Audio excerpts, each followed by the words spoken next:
long wave energy outgoing. What's going on here? So remember the last one was short wave, that's the sun's radiation. Long wave energy, for the most part, we can say it's Earth's radiation. And we have some pretty low numbers in the polar areas where there's not as much heat, and very high areas in the tropical regions where there is a lot of heat, so the ground's hot, the oceans are pretty warm, lots of radiation going out and making it out. Now, you might notice, though, right across, if you look at this zone through here, there are some areas where there's very little going out, relatively speaking, for the tropics, and these are zones of cloudiness.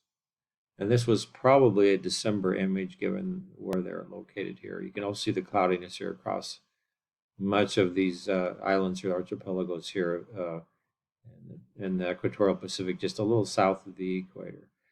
Some really big numbers of radiation going out, not surprisingly. You've got a very reflective ocean here, not usually cloudy, warm land masses, so lots of radiation from the heat of the earth, whether it's the very warm oceans or the land itself.